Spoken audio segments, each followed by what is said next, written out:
순백에 버진 로드 양옆으로 수천 송이의 백합과 장미가 화려하게 피어 있었다.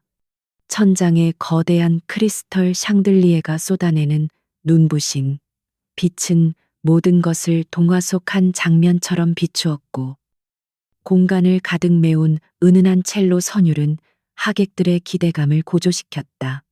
오늘 이 하늘은 세상의 중심에 서 있었다.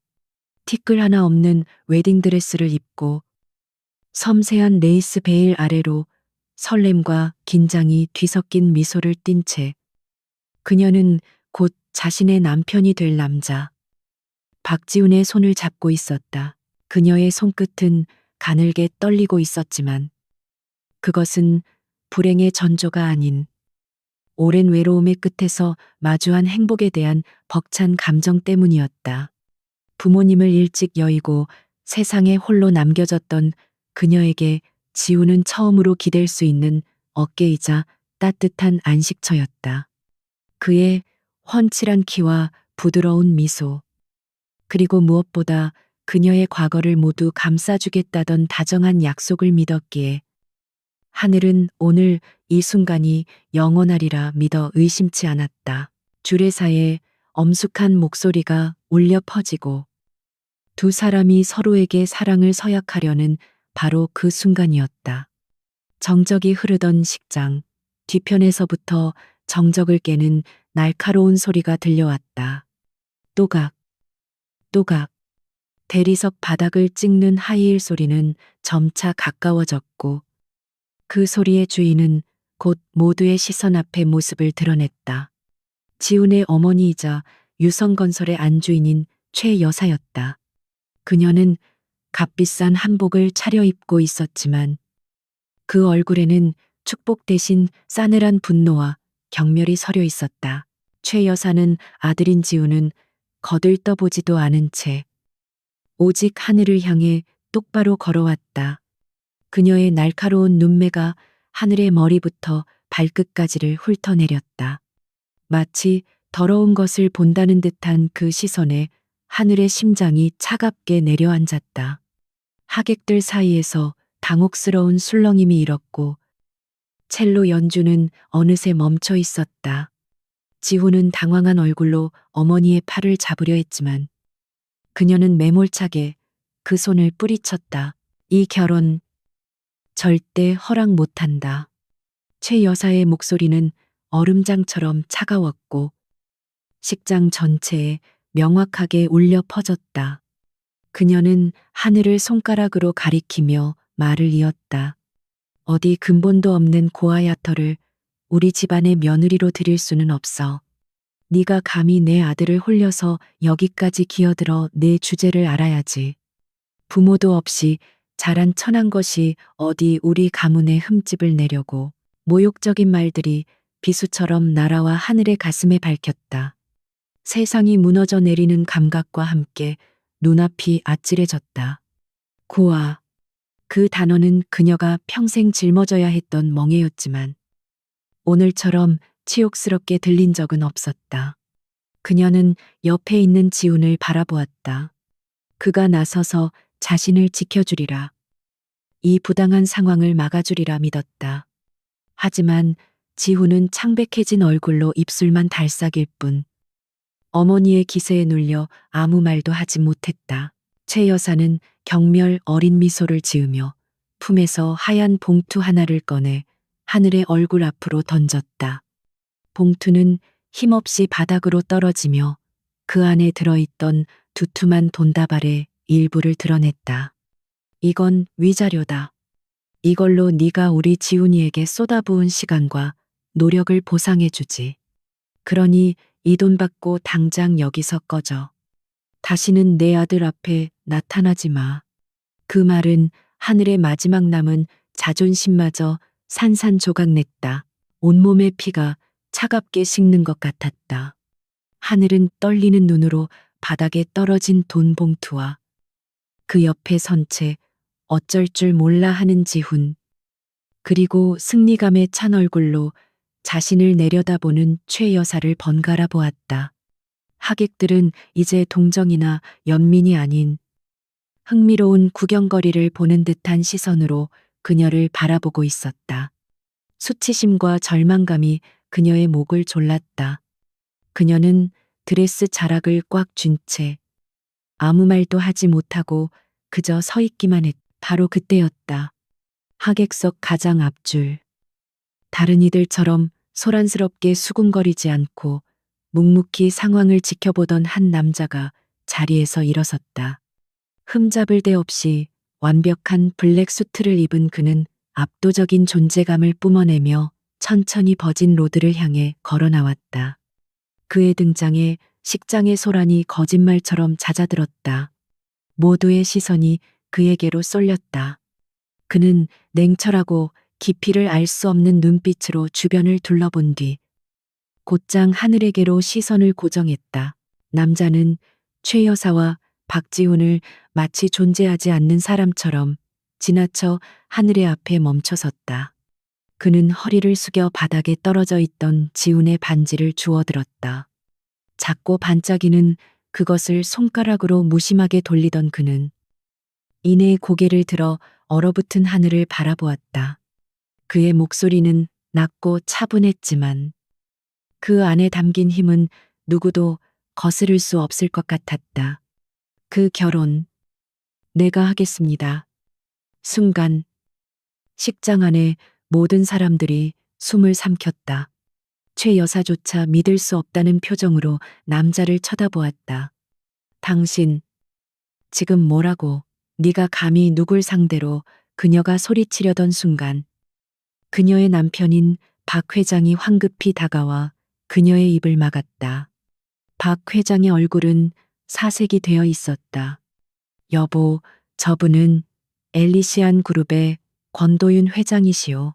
권도윤, 대한민국 재계를 움직이는 거물이자 유성건설 따위는 감히 명함도 내밀지 못할 거대 기업의 총수. 그의 이름이 나오자 장내는 물을 끼얹은 듯 조용해졌다. 최 여사의 얼굴에서 핏기가 가셨고 박지훈은 경악으로 입을 다물지 못했다. 그들은 권도윤이 왜 자신들의 결혼식에 와 있는지조차 제대로 알지 못했다. 단순한 사업상 의뢰라고만 생각했다. 권도윤은 그들의 반응 따위는 안중에도 없다는 듯 오직 하늘만을 바라보았다. 그는 손에 들고 있던 반지를 옆에 있던 테이블 위로 던져버렸다. 경쾌한 금속성 소리가 울렸다. 그리고는 자신의 자켓 안주머니에서 벨벳 케이스를 꺼내 열었다. 그 안에는 이전의 것과는 비교도 할 수 없을 만큼 크고 영롱하게 빛나는 다이아몬드 반지가 들어 있었다. 그는 그 반지를 하늘에게 내밀며 물었다. 이하늘 씨, 이 남자가 버린 당신을 내가 원합니다. 나와 함께 가겠습니까? 그의 제안은 로맨틱한 구애가 아니었다. 그것은 하나의 선언이자 이 진흙탕 속에서 그녀를 건져 올리려는 유일한 동아줄이었다. 하늘은 혼란스러운 눈으로 권도윤을 바라보았다. 생전 처음 보는 남자. 하지만 그의 눈빛에서는 흔들림 없는 확신과 그 누구도 거역할 수 없는 힘이 느껴졌다. 그녀는 고개를 돌려 마지막으로 박지훈을 보았다.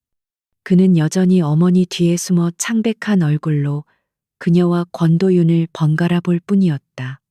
그 비겁한 모습에서 하늘은 지난 시간 동안 자신이 믿었던 사랑이 얼마나 허무한 신기루였는지를 깨달았다. 더 이상 미련은 없었다. 그녀는 천천히 고개를 끄덕였다. 그리고 떨리는 손을 뻗어 권도윤이 내민 단단하고 차가운 손을 잡았다. 권도윤은 그녀의 손을 잡고 몸을 돌렸다. 그는 하늘을 자신의 곁에 세운 채 경악과 충격에 빠진 박씨 일가와 하객들을 향해 차갑게 선포했다. 오늘부터 이 하늘은 내 아내입니다. 그녀에 대한 어떠한 모욕도 나에 대한 선전포고로 간주하겠습니다. 그 말을 끝으로 그는 하늘의 손을 이끌고 조금의 망설임도 없이 식장을 걸어 나갔다. 순백의 버진 로드는 두 사람이 함께 떠나는 새로운 길이 되었다. 뒤에서는 부서진 결혼식의 잔해와 사람들의 믿을 수 없다는 탄식만이 아득하게 울려 퍼지고 있었다. 결혼식장을 빠져나온 두 사람 사이에는 무거운 침묵만이 흘렀다. 권도윤은 이 하늘에 손을 놓지 않은 채 수많은 기자와 하객들의 시선을 뚫고 주차장에 세워져 있던 검은색 세단으로 향했다. 차 문이 열리고 그는 하늘이 먼저 타도록 에스코트한 뒤 자신도 운전석에 올랐다. 매끄럽게 시동이 걸린 차는 소리 없이 인파를 빠져나갔고 하늘은 창밖으로 빠르게 멀어지는 웨딩홀의 모습을 멍하니 바라보았다. 방금 전까지만 해도 그녀의 행복이 시작될 장소였던 곳이 이제는 평생 돌아보고 싶지 않은 악몽의 무대가 되어버렸다. 옆자리에 앉은 권도윤은 한마디도 하지 않았다. 그는 그저 정면을 응시한 채 서늘한 표정으로 운전대를 잡고 있을 뿐이었다. 그의 잘 뻗은 콧날과 단단히 담은 입술은 조각상처럼 차가운 인상을 주었다. 하늘은 흘깃 그를 쳐다보았다. 어째서 이 남자가 자신을 도와준 것일까? 아니, 이것을 도움이라고 할 수 있을까? 그는 자신을 굴욕의 구렁텅이에서 건져냈지만 동시에 어디로 끌고 갈지 모를 더 깊은 심연으로 데려가고 있는지도 몰랐다. 차가 도착한 곳은 서울 외곽에 위치한 거대한 저택이었다. 높은 담장과 철저한 보안 시스템으로 둘러싸인 그곳은 외부 세계와 완벽하게 단절된 하나의 왕국처럼 보였다. 차가 멈추자 검은 정장을 입은 집사가 다가와 정중하게 문을 열었다. 하늘은 어색하게 차에서 내렸다. 그녀가 입고 있는 웨딩드레스는 이 차갑고 현대적인 건축물과 전혀 어울리지 않았다. 마치 잘못된 시공간에 떨어진 이방인이 된 기분이었다. 저택 내부는 더욱 압도적이었다. 바닥부터 천장까지 이어진 거대한 통유리창, 군더더기 없는 미니멀리즘 디자인의 가구들, 그리고 벽에 걸린 추상화 몇 점을 제외하고는 어떤 생활감도 느껴지지 않는 공간. 넓은 거실은 발소리가 울릴 정도로 고요했고 공기는 서늘했다. 권도윤은 자켓을 벗어 소파에 무심히 던진 뒤 거실 중앙의 유리 테이블을 가리켰다. 앉으시죠. 하늘은 무거운 드레스 자락을 끌며 그가 가리킨 자리에 조심스럽게 앉았다. 권도윤은 맞은편에 앉아 조금의 서론도 없이 곧장 본론으로 들어갔다.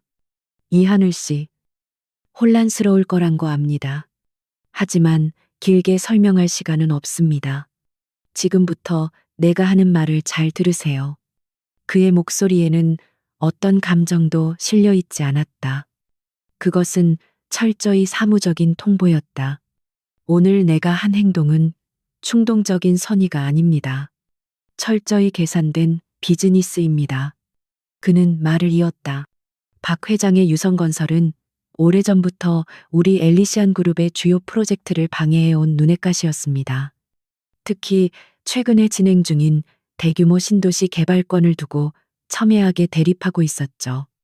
그들에게 가장 큰 타격을 줄 방법을 찾던 중 오늘 결혼식이 아주 좋은 기회가 되었습니다. 그의 눈빛은 흔들림이 없었. 그는 자신의 행동이 한 개인의 인생을 어떻게 바꿔놓았는지에 대해서는 조금도 개의치 않는 듯했다. 박 씨 일가에게 오늘 일은 단순한 체면 손상이 아닙니다. 유성건설의 주가와 신뢰도는 바닥으로 떨어질 겁니다. 그들이 그토록 무시하고 내쳤던 며느리를 엘리시안 그룹의 회장이 아내로 맞이했으니까요. 이것은 그들에게 공개적인 선전포고이자 그들의 오만함에 대한 대가입니다. 그는 잠시 말을 끊고 하늘의 반응을 살폈다. 하늘은 아무 말 없이 그의 말을 듣고만 있었다. 모든 것이 너무나 비현실적이어서 오히려 어떤 감정도 느껴지지 않았다. 권도윤은 테이블 서랍에서 서류 봉투 하나를 꺼내 그녀 앞으로 밀었다. 이것은 우리의 혼인 계약서입니다. 감정에 휘둘리는 관계는 사양합니다. 우리는 각자의 목적을 위해 서로를 이용하는 철저한 파트너가 될 겁니다. 하늘은 떨리는 손으로 봉투를 열었다. 수십 페이지에 달하는 계약서에는 빼곡한 글씨로 두 사람의 관계가 정의되어 있었다. 계약 기간은 2년. 그 기간 동안 이하늘은 권도윤의 아내로서 공식 석상에 동행하고 엘리시안 그룹의 안주인 역할을 수행해야 한다. 그 대가로 권도윤은 그녀에게 최상류층의 삶을 보장한다. 강남의 최고급 빌라 한 채, 매달 지급되는 막대한 생활비, 그리고 그녀 명의의 블랙카드까지. 계약이 끝나는 2년 후에는 위자료 명목으로 엘리시안 그룹의 계열사 하나를 그녀에게 넘겨준다는 조항도 있었다. 하지만 그 아래에는 붉은 글씨로 강조된 조항이 있었다. 갑과 을은 어떠한 사적인 감정 교류나 육체적 접촉을 하지 않으며 서로의 사생활에 절대 간섭하지 않는다. 이것은 결혼이 아니었다. 완벽하게 짜인 하나의 거래였다. 하늘은 씁쓸한 미소를 지었다. 몇 시간 전까지만 해도 그녀는 영원한 사랑을 맹세하려 했다. 하지만 그 사랑의 끝은 배신과 치욕이었고, 이제 그녀 앞에는 사랑 없는 거래만이 놓여 있었다. 그녀는 박지훈의 비겁한 얼굴과 최 여사의 경멸 어린 눈빛을 떠올렸다. 그들에게 짓밟힌 채로 주저앉아 있을 수는 없었다. 이대로 무너진다면 그것이야말로 그들이 원하는 결말일 터였다. 그녀는 고개를 들어 권도윤을 똑바로 쳐다보았다. 그의 눈은 여전히 깊이를 알 수 없는 심해처럼 고요했다. 제가 이 계약을 받아들이면 유성건설은 어떻게 됩니까? 그녀의 목소리는 예상외로 차분했다. 권도윤의 입가에 희미한 미소가 스쳐 지나갔다. 그는 그녀가 단순히 돈이나 안락한 삶에만 관심이 있는 것이 아니라는 점을 간파했다.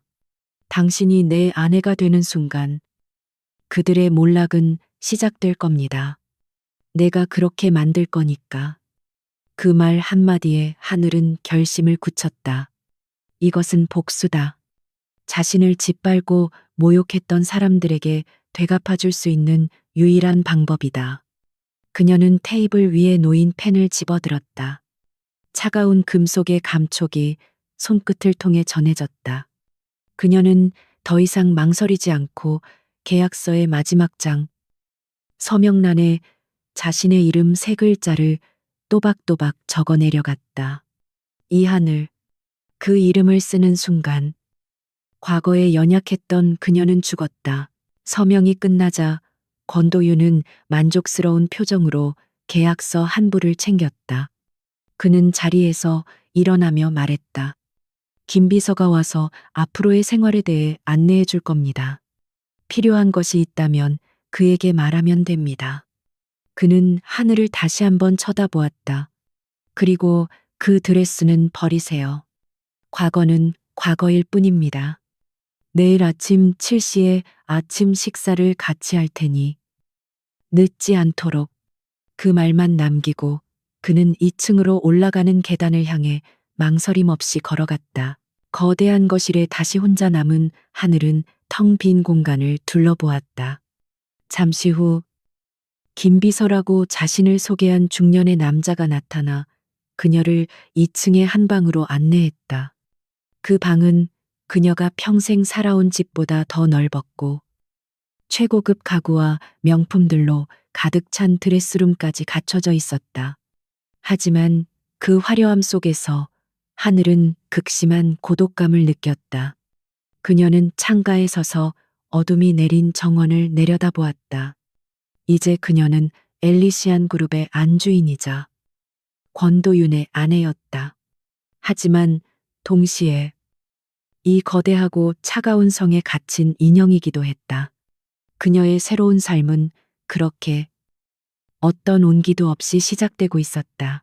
다음 날 아침, 이 하늘은 거대한 저택에서 눈을 떴다. 밤새 뒤척였지만 깊은 잠은 이루지 못했다. 익숙하지 않은 침대의 감촉과 온기 없는 방의 공기는 그녀를 이방인으로 만들었다. 그녀는 권도윤의 지시에 따라 아침 7시 정각에 1층 식당으로 내려갔다. 그는 이미 자리에 앉아 태블릿 PC로 아침 뉴스를 확인하고 있었다. 거대한 원목 식탁의 양끝에 마주 앉은 두 사람 사이의 거리는 멀게만 느껴졌고 그 사이를 채우는 것은 오직 식기들이 부딪히는 차가운 소리뿐이었다. 식사가 거의 끝날 무렵 권도윤이 먼저 침묵을 깼다. 그는 태블릿에서 눈을 떼지 않은 채 말했다. 집에서만 시간을 보내는 건 당신에게도 지루한 일이겠지. 내일부턴 회사로 출근하도록 하세요. 전략기획실에 자리를 하나 마련해뒀습니다. 그의 말은 배려가 아닌 효율을 중시하는 CEO의 업무 지시처럼 들렸다. 그는 자신의 통제권 안에 있는 모든 요소가 제 역할을 하기를 바랐고 그의 아내 역시 그 범주에 포함되는 듯했다. 하늘은 잠시 놀랐지만 이내 고개를 끄덕였다. 화려한 새장에 갇힌 새처럼 무의미한 하루하루를 보내고 싶지는 않았다. 그녀는 결혼 전까지 촉망받는 데이터 분석가였다. 자신의 능력으로 세상에 설 수 있다는 사실만이 그녀의 유일한 자부심이었다. 알겠습니다. 하지만 제가 할 수 있는 일이 있을까요? 그녀의 질문에 권도윤은 처음으로 고개를 들어 그녀를 바라보았다. 그의 눈빛에는 어떤 기대도 담겨 있지 않았다. 큰 기대는 하지 않습니다. 그저 내 아내가 한가롭게 시간을 죽이는 사람처럼 보이는 걸 원치 않을 뿐이니까. 간단한 자료 정리나 하면서 부서원들을 방해하지만 마세요. 그는 차갑게 말을 맺고 자리에서 일어났다. 그의 뒷모습을 보며 하늘은 입술을 깨물었다. 그는 자신을 결혼식장에서 구해냈지만 동시에 자신의 가치를 철저히 무시하고 있었다. 그녀는 그가 틀렸다는 것을 증명하고 싶었다. 다음 날, 하늘은 엘리시안 그룹 본사 로비에 섰다. 그녀의 등장은 즉시 모든 직원들의 이목을 집중시켰다. 어제 대한민국을 떠들썩하게 했던 스캔들의 주인공, 회장님의 새로운 아내. 사람들은 노골적인 호기심과 약간의 경멸이 섞인 시선으로 그녀를 훑으며 수근거렸다. 하늘은 그들의 시선을 애써 무시하며 비서실의 안내를 받아 전략기획실로 향했다. 그곳은 엘리시안 그룹의 심장부라 불리는 핵심 부서였다. 전략기획실의 강 실장은 권도윤의 지시를 미리 받은 듯 그녀를 정중하지만 사무적으로 대했다. 그는 부서원들에게 하늘을 오늘부터 함께 일하게 된 이하늘 씨라고 짧게 소개했을 뿐 그녀가 회장의 아내라는 사실은 굳이 언급하지 않았다. 하지만 이미 모두가 알고 있는 사실이었다. 부서원들은 어색하게 인사를 건넸지만 그들의 눈빛에는 그녀를 동료로 인정하지 않는 기색이 역력했다. 그녀는 그저 회장님의 기분에 따라 잠시 머물다갈 낙하산 인사일 뿐이었다. 그녀에게 주어진 자리는 사무실 가장 구석, 복사기 옆이었다. 강 실장은 그녀에게 몇 년치 묵은 투자 보고서와 시장 분석 자료가 담긴 박스들을 건네며 말했다. 이 자료들을 주제별, 연도별로 정리해서 디지털화해 주시면 됩니다. 급한 일은 아니니 천천히 하세요. 그것은 사실상 신입 인턴에게나 시킬 법한 허드렛일이었다. 하늘은 묵묵히 고개를 끄덕이고 자신의 자리에 앉았다. 그녀는 불평하지 않았다. 지금 그녀에게 필요한 것은 자신을 증명할 기회였고 그 기회는 가장 사소한 곳에서부터 시작될 수 있었다. 며칠 동안 하늘은 말없이 자료 정리만 했다. 그녀는 누구에게도 말을 걸지 않았고 누구도 그녀에게 관심을 보이지 않았다. 하지만 그녀는 단순히 기계적으로 파일을 옮기는 것이 아니었다. 수천 페이지에 달하는 자료들을 훑어보며 그녀는 엘리시안 그룹의 과거 투자 패턴, 성공과 실패 사례, 그리고 현재의 전략적 방향까지 머릿속에 거대한 데이터베이스처럼 구축해 나가고 있었다. 그녀의 비범한 기억력과 분석력은 먼지 쌓인 서류 더미 속에서 조용히 빛을 발하고 있었다. 그러던 중 전략 기획실 전체가 하나의 문제로 골머리를 앓기 시작했다. 헬리오스 프로젝트라 불리는 신재생 에너지 스타트업에 대한 대규모 투자건이었다. 초기에는 유망해 보였던 이 프로젝트는 최근 갑작스러운 자금난과 기술 개발 지연 문제에 부딪혀 좌초될 위기에 처해 있었다. 투자금을 회수해야 할지 아니면 추가 자금을 투입해 살려내야 할지를 두고 부서원들의 의견이 팽팽하게 맞섰다. 사무실에는 연일 긴장감이 감돌았다. 결국 권도윤이 직접 주재하는 긴급 대책 회의가 소집되었다. 회의실의 공기는 무겁게 가라앉아 있었다. 강 실장을 비롯한 핵심 팀원들이 돌아가며 현황을 보고했지만 누구도 명쾌한 해답을 내놓지 못했다. 자료를 정리하던 하늘은 회의에 필요한 서류를 전달하기 위해 회의실 뒤편에 조용히 서 있었다. 그녀는 본래 회의에 참석할 자격이 없었지만 모두가 프로젝트에 정신이 팔려 그녀를 신경 쓰지 않았다. 그래서 결론이 뭡니까? 이대로 수백억을 허공에 날리자는 겁니까? 권도윤의 날카로운 질책에 회의실의 온도가 몇 도는 더 내려가는 것 같았다. 강 실장이 땀을 닦으며 어렵게 입을 열었다. 회장님, 현재로서는 리스크가 너무 큽니다. 일단 투자를 중단하고 손실을 최소화하는 편이 그가 말을 마치려던 순간이었다. 회의실 뒤편에서 조용하지만 분명한 목소리가 들려왔다. 아닙니다. 지금 투자를 중단하면 모든 것을 잃게 됩니다. 모든 사람의 시선이 소리가 난 곳으로 향했다. 그곳에는 이하늘이 서 있었다. 그녀는 자신이 무슨 짓을 했는지 깨달은 듯 살짝 놀란 표정이었지만 이내 결심을 굳힌 얼굴로 회의 테이블을 향해 걸어 나왔다. 강 실장이 당황하며 그녀를 제지하려 했지만 권도윤이 손짓으로 그를 막았다. 그의 눈이 흥미롭다는 듯 가늘어졌다. 계속해 보시죠. 이하늘 씨. 하늘은 심호흡을 한 번 하고 자신이 며칠 밤낮으로 분석했던 데이터를 머릿속에서 재구성했다. 제가 정리하던 과거 자료들 속에서 헬리오스 측이 제출한 분기별 재무 보고서와 실제 운영 비용 지출 내역 사이에 미세한 불일치가 있다는 점을 발견했습니다. 그녀는 회의실 스크린에 몇 개의 그래프와 수치를 띄웠다. 보시는 것처럼 그들은 연구개발 비용을 실제보다 지속적으로 부풀려 보고해 왔습니다.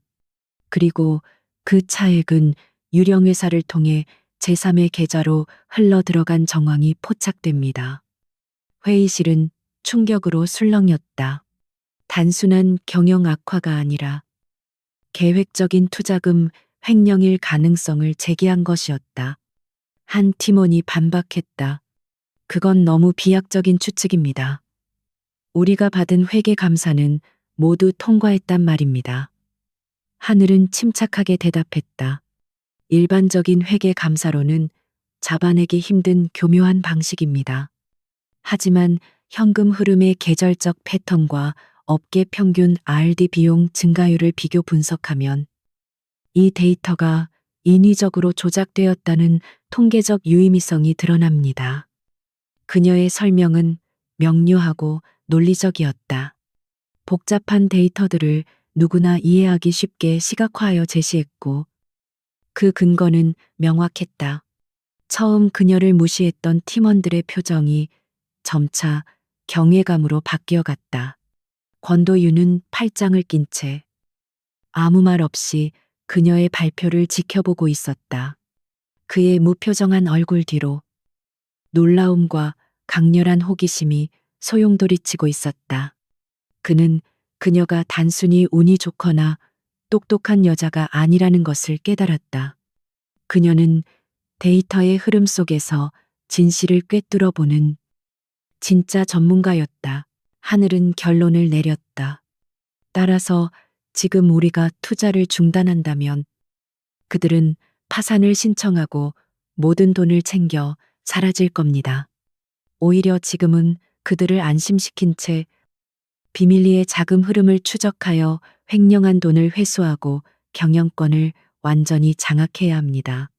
그녀의 제안은 위기를 기회로 바꾸는 대담하고 공격적인 전략이었다. 회의실에는 완전한 정적이 흘렀다. 얼마나 시간이 흘렀을까? 권도윤이 천천히 입을 열었다. 강 실장, 당장 이하늘 씨가 제시한 방향으로 재조사를 시작하세요. 외부 회계법인과 법무팀을 동원해 은밀하게 진행하고 결과는 나에게 직보하도록. 그의 목소리에는 이전과 다른 무게감이 실려 있었다. 회의가 끝나고 사람들이 흩어진 뒤에도 하늘은 그 자리에 잠시 멍하니 서 있었다. 그때 회의실을 나가려던 권도윤이 그녀의 앞에서 걸음을 멈췄다. 그는 잠시 그녀를 말없이 내려다보았다. 그의 눈빛은 더 이상 그녀를 장식품으로 보지 않았다. 그 안에는 예리한 재능을 발견한 자의 놀라움과 미처 알아보지 못했던 가치에 대한 재평가가 담겨 있었다. 그는 나지막이 말했다. 인상적이군. 그 짧은 한마디를 남기고 그는 돌아서서 회의실을 나갔다.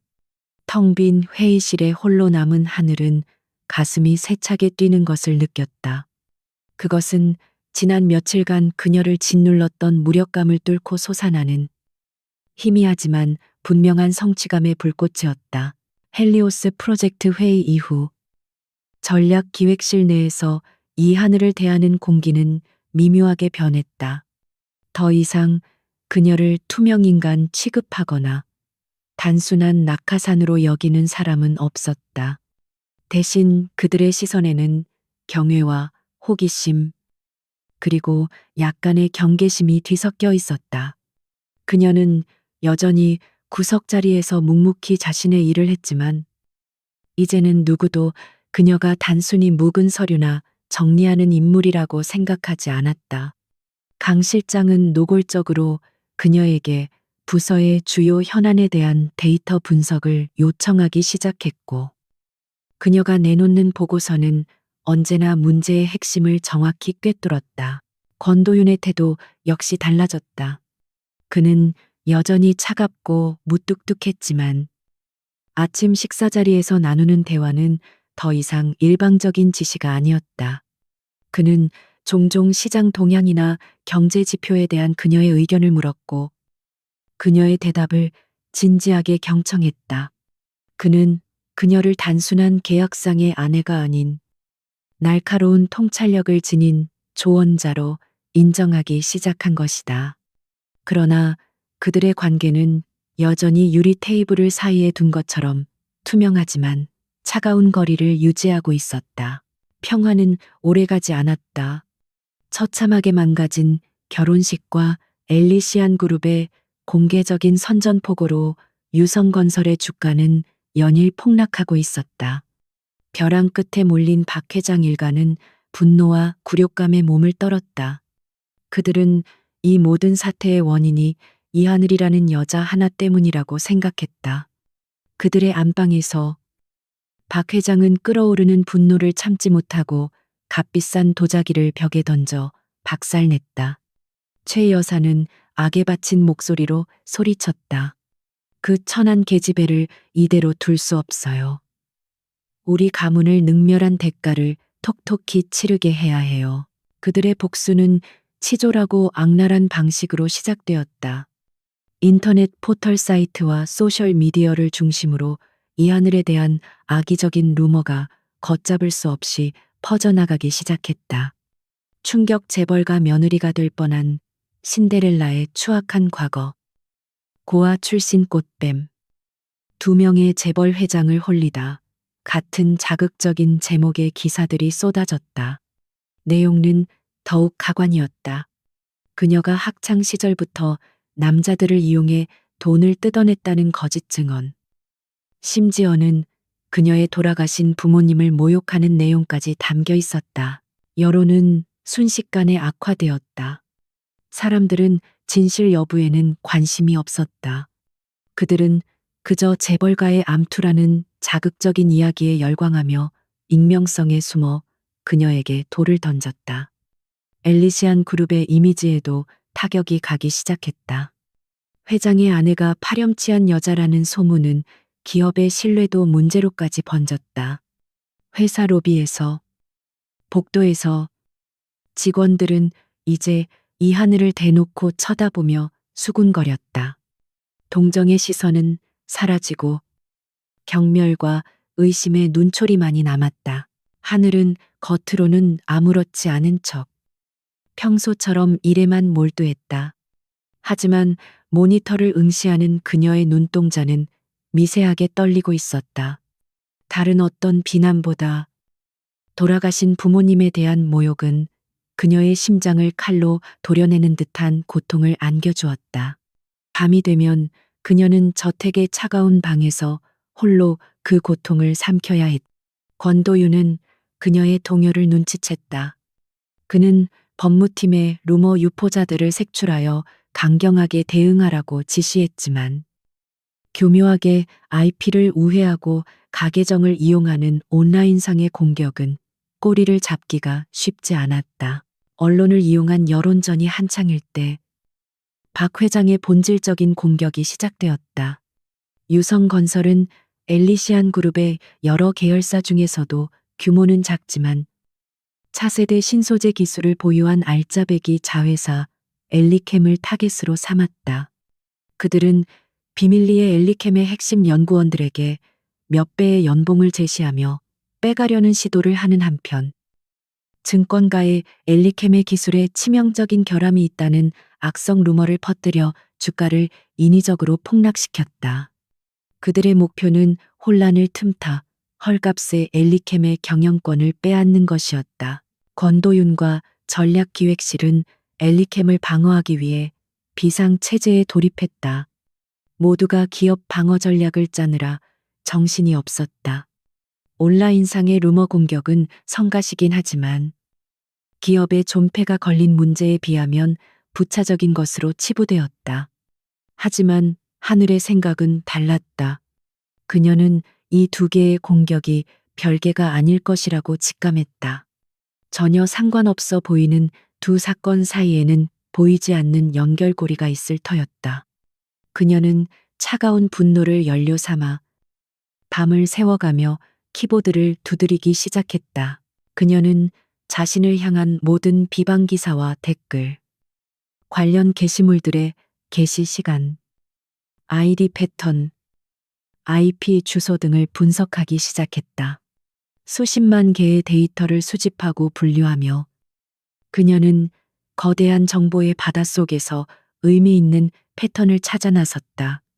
그리고 마침내 발견했다.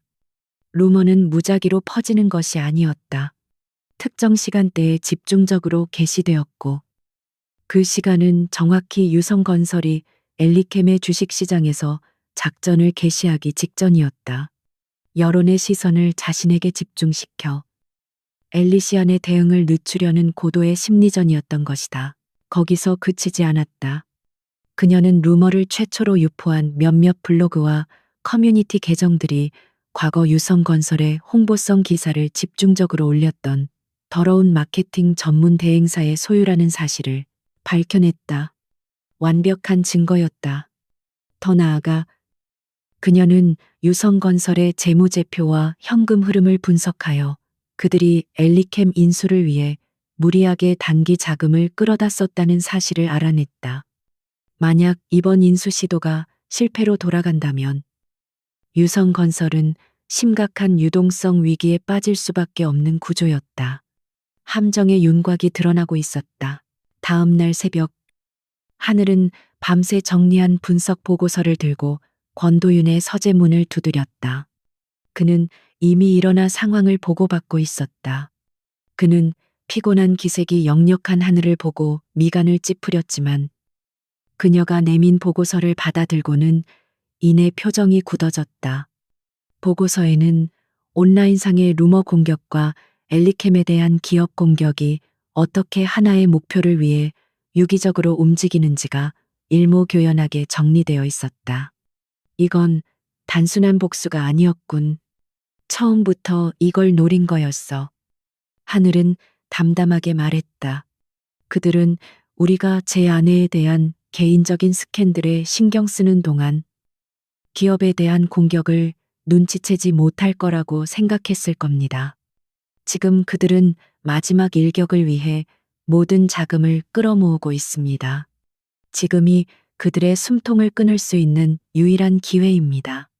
그녀의 목소리에는 사적인 감정이 섞여 있지 않았다.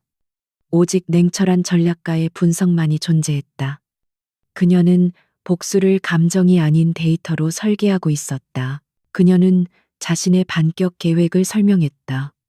첫째, 유성건설이 엘리캠의 주식을 추가로 매입하도록 유도하기 위해 기술 결합 루머가 사실인 것처럼 위장한 정보를 시장에 흘린다. 둘째, 그들이 무리해서 마지막 배팅을 하는 순간 언론에 그들이 온라인 여론 조작을 통해 시장을 교란했다는 명백한 증거를 터뜨린다. 동시에 법무팀은 횡령 및 주가 조작 혐의로 박 회장을 고발한다. 모든 것이 완벽하게 맞아떨어지면 유성건설은 회복 불가능한 타격을 입고 무너질 것이다. 권도윤은 보고서와 하늘의 얼굴을 번갈아 보았다. 그의 눈에는 이제 놀라움을 넘어선 강렬한 감정이 빛나고 있었다. 그는 눈앞의 여인이 단순히 똑똑한 분석가를 넘어 자신과 같은 종류의 승부사라는 것을 깨달았다. 위기 속에서 평정을 잃지 않고 적의 허를 찔러 단숨에 무너뜨리는 전략가. 그는 말없이 자리에서 일어나 서재 창가로 걸어갔다. 동쪽 하늘이 희미하게 밝아오고 있었다. 잠시 후 그가 몸을 돌려 하늘을 바라보며 말했다. 좋습니다. 이 계획대로 진행하죠. 그의 목소리에는 조금의 망설임도 없었다. 그는 자신의 비서에게 인터폰으로 몇 가지 지시를 내린 뒤 다시 하늘에게 시선을 고정했다. 준비하세요. 이하늘 씨, 이제부터는 우리가 사냥을 시작할 시간입니다. 그의 차가운 눈빛 속에서 뜨거운 불꽃이 타오르고 있었다. 그것은 적에 대한 분노이자 자신과 어깨를 나란히 할 파트너를 발견한 자의 희열이었다. 새로운 전쟁의 서막이 밝아오고 있었다. 권도윤과 이하늘이 설계한 반격은 한치의 오차도 없이 진행되었다. 그들이 의도적으로 흘린 엘리캠 기술 결함 정보는 시장에 미끼처럼 던져졌고 탐욕의 눈이 먼 박 회장은 그것을 덥석 물었다. 그는 이것이 엘리캠을 무너뜨릴 마지막 기회라고 확신하며 회사의 사활을 걸고 유상증자까지 감행해 자금을 끌어모았다. 그리고 그 자금으로 엘리캠의 주식을 미친 듯이 사들였다. 그의 탐욕이 정점에 달하는 바로 그 순간 권도윤의 두 번째 카드가 공개되었다. 대한민국에서 가장 신뢰도 높은 언론사를 통해 유성건설의 여론 조작 및 주가 조작에 대한 명백한 증거가 담긴 단독 보도가 터져나왔다.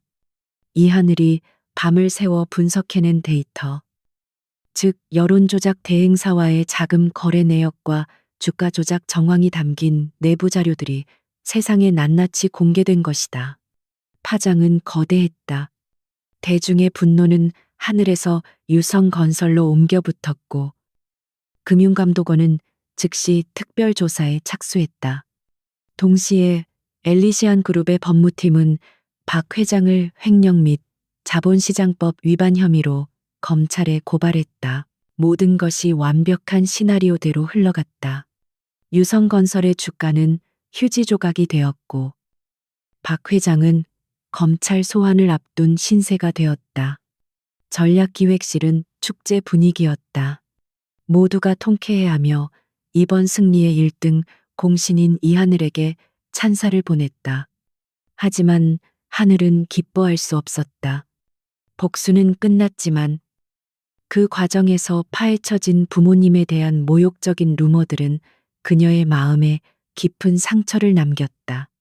그녀는 아무 일 없다는 듯 덤덤하게 업무에 복귀했지만 그녀의 내면은 조용한 폭풍이 휩쓸고 간 폐허와도 같았다. 사건이 어느 정도 마무리되어 가던 어느 날 오후였다. 하늘은 다음 분기 사업 전략 보고서를 검토하고 있었다. 보고서의 한 부분에 신규 사업장의 교통사고 위험 분석 및 보험료 산정에 대한 내용이 포함되어 있었다. 교통사고. 그 평범한 단어가 그녀의 눈에 들어오는 순간 그녀의 세상이 멈췄다.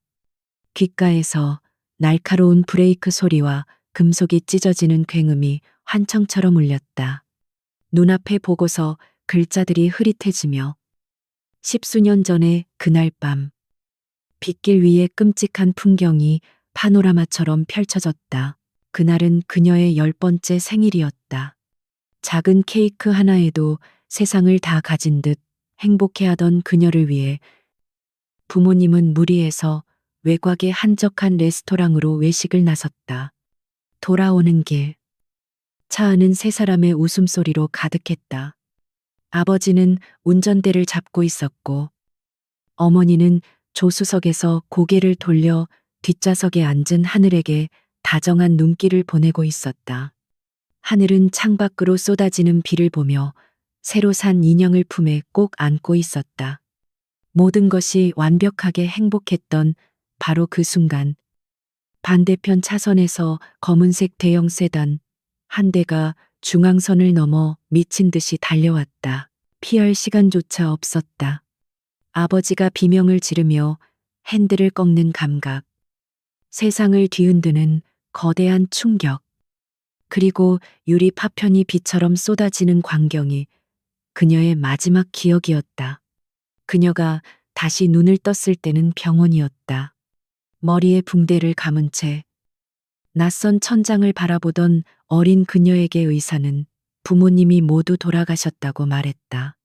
경찰은 과속 차량의 빗길 미끄러짐으로 인한 단순 사고로 사건을 종결했다. 가해 차량 운전자 역시 현장에서 즉사했기에 더 이상의 조사는 이루어지지 않았다. 그렇게 그녀는 세상에 홀로 남겨졌다. 친척들은 부모님이 남긴 얼마 되지 않는 재산을 탐냈고 결국 그녀는 보육원으로 보내졌다. 그 후로 교통사고라는 단어는 그녀에게 단순한 사건이 아닌 그녀의 모든 행복을 앗아간 비극의 동의어가 되었다. 그녀는 애써 그 기억을 마음 깊은 곳에 묻어두고 살아왔다. 슬퍼할 시간에 공부를 했고 눈물 흘릴 시간에 일을 했다.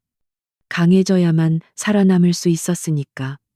하지만 오늘 예상치 못한 순간에 묻어두었던 상처가 터져 나온 것이다. 하늘은 자기도 모르게 가슴을 움켜쥐었다. 숨이 가빠지고 온몸이 차갑게 식어갔다.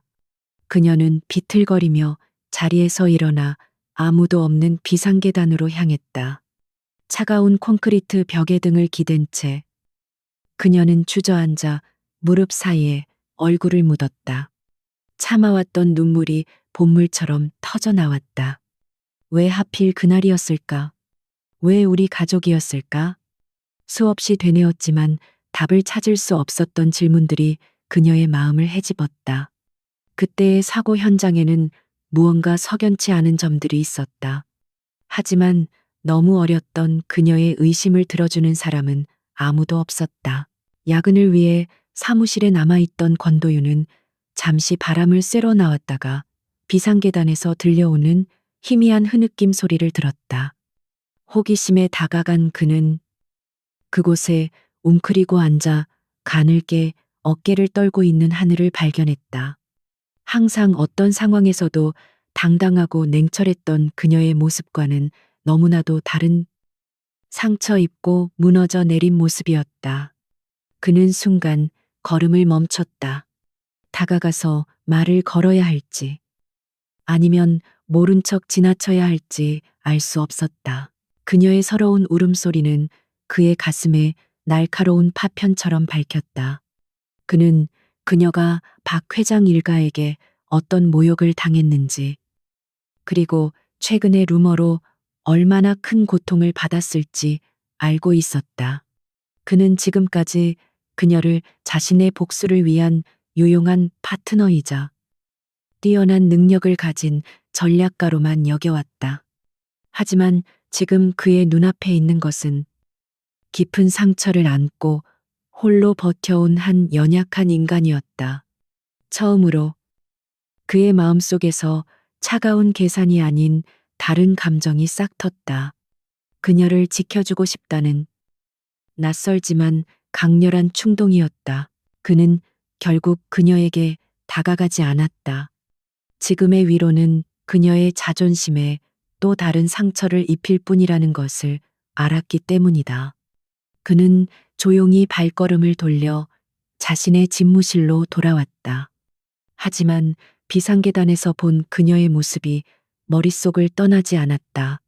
그녀의 슬픔, 그리고 그녀가 언급했던 과거의 사고, 박 회장 일가의 악랄함을 겪은 뒤로 그는 세상에 단순한 사고란 없다고 믿게 되었다. 특히 그것이 누군가의 인생을 송두리째 바꿔놓았다면 더욱더. 그는 수화기를 들어 자신의 비서이자 가장 신뢰하는 신복인 김 비서에게 연결했다. 그의 목소리는 평소보다 한 톤 낮고 무거웠다. 김 비서, 지금부터 내가 하는 말을 잘 듣게. 그는 잠시 창밖의 어두운 도시를 내려다본 뒤 말을 이었다. 십수년 전에 있었던 교통사고건을 하나 재조사해야겠네. 이하늘 씨 부모님의 사망, 사고 일세, 경찰 기록부터 당시 현장 증언, 보험 처리 내역까지 사소한 거 하나라도 놓치지 말고 샅샅이 다시 파헤쳐 보게. 특히 사고 당시 박 회장의 행적이나 유성건설의 사업과 관련된 일이 있었는지도 확인해. 아무도 모르게 조용히. 전화를 끄는 권도윤은 의자에 깊숙이 몸을 묻었다. 그의 눈빛은 어둠 속에서 예리하게 빛나고 있었다. 만약 그 사고 뒤에 박 회장이 있다면, 만약 하늘의 불행이 단순한 우연이 아니라 누군가에 의해 계획된 것이라면, 그는 상상만으로도 끓어오르는 분노를 느꼈다. 그는 창밖으로 보이는 전략기획실에 불 꺼진 하늘의 자리를 오랫동안 응시했다. 이제 이것은 단순한 비즈니스 파트너에 대한 의무감이 아니었다. 그의 마음속에서 이 하늘이라는 여자는 이미 그 이상의 의미를 가지기 시작하고 있었다. 유성건설에 대한 반격이 성공적으로 마무리된 후 엘리시안 그룹과 권도윤, 이하늘 부부는 재계의 가장 뜨거운 화두가 되었다. 사람들은 권도윤의 냉혹한 결단력과 더불어 혜성처럼 나타나 그의 곁을 지키는 아내 이하늘의 미스터리한 존재에 대해 끝없이 이야기했다. 그녀가 단순한 신데렐라가 아니라는 사실은 헬리오스 프로젝트의 극적인 반전과 유성건설의 몰락 과정에서 암암리에 알려졌지만 대중은 여전히 그녀를 베일 속에 쌓인 인물로 여기고 있었다. 그러던 어느 날 권도윤은 아침 식사를 마치고 일어서려던 하늘을 불러 세웠다. 이번 주 금요일 저녁 VVIP 자선 갈라에 참석해야 합니다. 그것은 대한민국 상위 1%의 사교계와 재계 거물들이 모두 모이는 연중 가장 중요한 행사 중 하나였다. 박 회장 일가와의 전쟁 이후 우리의 이미지를 쇄신하고 엘리시안의 건재함을 보여줄 필요가 있습니다. 그날 당신은 내 아내로서 완벽한 모습을 보여줘야 합니다. 그의 말에 하늘은 잠시 망설였다. 사람들 앞에 나서서 시선을 받는 것은 아직 그녀에게 불편한 일이었다. 하지만 그녀는 이것 또한 계약의 일부이자 자신이 해야 할 역할이라는 것을 알았다. 그녀는 조용히 고개를 끄덕였다. 준비하겠습니다. 그날 오후 김 비서는 세계적인 명품 브랜드의 디자이너와 스타일리스트들을 저택으로 불렀다. 거실은 순식간에 최고급 드레스와 보석들로 가득 찬 쇼룸으로 변했다. 하늘은 수많은 드레스들 사이에서 어색하게 서 있었다. 그녀의 눈에 들어온 것은 심플하지만 우아한 기품이 흐르는 짙은 남색의 실크 드레스였다. 별이 쏟아지는 밤하늘을 연상시키는 그 드레스는 화려하진 않았지만 오히려 그래서 더 그녀의 시선을 끌었다. 그녀가 그것을 선택하자 권도윤은 말없이 자신의 서재에서 작은 벨벳 상자를 가져와 열었다. 그 안에는 드레스 색과 완벽하게 어울리는 깊고 푸른 사파이어 목걸이와 귀걸이가 영롱한 빛을 발하고 있었다. 이걸 하도록 그의 목소리는 여전히 무심했지만 그 행동에는 묘한 배려가 담겨 있었다. 약속의 금요일 밤 갈라가 열리는 호텔 연회장은 그야말로 부와 권력의 향연이었다. 수많은 카메라 플래시와 기자들의 질문 공세 속에서 권도윤의 차가 도착했다. 차 문이 열리고 완벽한 턱시도 차림의 권도윤이 먼저 내렸다. 그리고 그가 내민 손을 잡고 밤하늘 같은 드레스를 입은 이하늘이 모습을 드러냈다. 순간 모든 소음이 멎고 사람들의 시선이 그녀에게로 집중되었다. 화려한 화장이나 과한 장신구 없이도 그녀에게서는 감히 범접할 수 없는 기품과 지적인 아우라가 흘러나왔다. 과거 결혼식장에서 초라하게 서 있던 고아 소녀의 모습은 어디에도 없었다. 권도윤은 그녀의 허리를 자연스럽게 감싸 안으며 자신감 넘치는 미소로 수많은 카메라를 향해 포즈를 취했다. 두 사람은 마치 오랫동안 함께해온 진짜 연인처럼 완벽한 그림을 만들어냈다. 그들의 등장은 연회장 안의 모든 이들에게 강렬한 인상을 남겼다. 연회장 안으로 들어서자 수많은 재계 인사들이 그들에게 다가와 인사를 걸ям다. 하늘은 권도윤의 곁에서 그가 소개해주는 사람들의 이름과 직책을 놀라운 기억력으로 하나하나 저장했다. 그녀는 단순히 미소만 짓는 장식품이 아니었다. 때로는 상대방의 사업 분야에 대한 예리한 질문을 던져 그들을 놀라게 했고, 때로는 복잡한 국제 정세에 대한 자신의 견해를 피력하여 감탄을 자아내기도 했다. 사람들은 권도윤 회장의 아내가 비범한 미모만큼이나 뛰어난 지성을 갖춘 인물이라는 사실을 깨닫기 시작했다. 그때였다. 연회장 한쪽 구석에서 익숙하지만 불쾌한 목소리가 들려왔다. 어머, 저기 좀 봐. 천한 것도 옷이 날개라고. 제법 사람처럼 꾸며 놓으니 볼만은 하네. 최 여사였다. 남편인 박 회장이 검찰 조사를 받으며 회사가 망하기 일보 직전인 상황에서도 그녀는 여전히 상류층의 허영을 버리지 못하고 이 자리에 나타난 것이었다. 그녀의 곁에는 몇몇 안주인들이 그녀의 눈치를 보며 서 있었다. 그들은 호기심 어린 눈으로 하늘과 최 여사를 번갈아 보았다. 최 여사는 일부러 모두가 들을 수 있는 큰 목소리로 하늘을 비꼬았다. 그녀는 와인잔을 우아하게 흔들며 하늘에게 다가왔다. 고아원에서는 이런 파티 예절 같은 건 안 가르쳐 주나. 보지 어디서 배운 버릇인지는 몰라도 남자 하나 잘 물어서 팔자 고친 건 축하해 줘야겠네. 지독한 모욕이었다. 주변의 공기가 싸늘하게 얼어붙었다. 권도윤의 얼굴이 차갑게 굳었고 그는 당장이라도 최 여사의 무례함에 대응하려 했다. 하지만 그보다 먼저 하늘이 움직였다. 그녀는 당황하거나 분노하는 대신 오히려 희미한 미소를 지으며 최 여사를 바라보았다. 박 사모님, 오랜만입니다. 집안에 우환이 깊으시다고 들었는데 이렇게 건강한 모습으로 파티에 오시니 다행입니다. 그녀의 목소리는 침착하고 부드러웠지만 그 안에는 날카로운 가시가 숨어 있었다. 그녀는 최 여사가 가장 아파할 부분을 정확히 찔렀다. 최 여사의 얼굴이 순간 불그락부르락 변했다. 분노를 참지 못한 최 여사는 화제를 돌려 자신의 지식을 과시하려 했다. 그녀는 벽에 걸린 유명 화가의 추상화를 가리키며 말했다. 나는 요즘 미술품 투자에 관심이 많아. 저 그림이 바로 그 유명한 작가의 초기 작품이지. 수십억의 가치가 있다고들 하더군.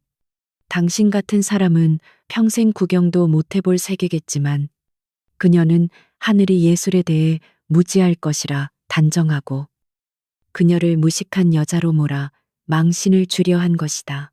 하지만 하늘은 침착하게 그림을 바라보며 입을 열었다. 사모님께서는 안목이 높으시군요. 하지만 아쉽게도 그 그림은 진품이 아니라 작가의 제자가 그린 정교한 모작입니다. 그녀의 말에 주변 사람들이 술렁였다. 최 여사는 코웃음을 쳤다. 네가 뭘 안다고 함부로 짓거려. 이건 갤러리에서 보증한 작품이야. 하늘은 미소를 잃지 않고 말을 이었다. 작가는 특정 물감을 직접 만들어 쓰는 것으로 유명한데 그 물감에는 미세한 광물 성분이 포함되어 있어 특정 각도의 빛에서는 푸른빛을 냅니다. 하지만 저 그림에서는 그 특징이 보이지 않는군요. 또한 작가 특유의 붓터치 방향과 압력을 데이터로 분석해 보면 저 그림의 패턴은 진품과 87% 이상의 불일치를 보입니다. 그녀의 설명은 미술 평론가보다 더 전문적이고 논리적이었다. 주변에서 대화를 듣고 있던 미술계 인사들조차 놀라움을 금치 못했다. 최 여사는 아무 말도 하지 못하고 입술만 파르르 떨었다. 자신의 얕은 지식이 감히 무시했던 여자의 깊이 있는 전문성 앞에서 산산조각 난 것이다. 하늘은 마지막 일격을 가했다.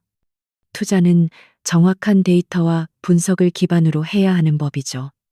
뜬 소문이나 허영심에 의존하다 보면 유성건설처럼 한순간에 모든 것을 잃을 수도 있으니까요. 그 순간 연 회장에는 폭소가 터져 나왔다.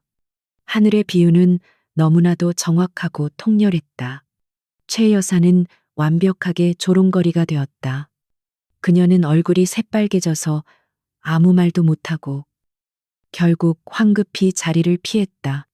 그 모습을 지켜보던 권도윤은 자신도 모르게 입가에 옅은 미소를 띠고 있었다. 그는 자신의 아내가 이토록 멋지게 복수하는 모습을 보며 가슴 속에서 뜨거운 무언가가 차오르는 것을 느꼈다.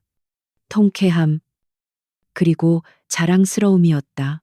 소동이 끝난 후 권도윤은 하늘을 데리고 인적이 드문 테라스로 나갔다. 시원한 밤 공기가 두 사람의 얼굴을 스쳤다.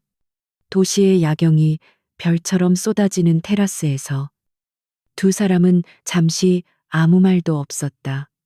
먼저 침묵을 깬 것은 권도윤이었다. 아까는 아주 인상적이었소. 그의 목소리에는 드물게도 따뜻한 감정이 실려 있었다. 하늘은 야경을 바라보며 대답했다.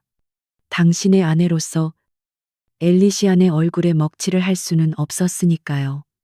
그녀의 대답에 권도윤은 잠시 그녀를 응시했다. 연 회장의 화려한 불빛이 그녀의 옆모습을 비추고 있었다.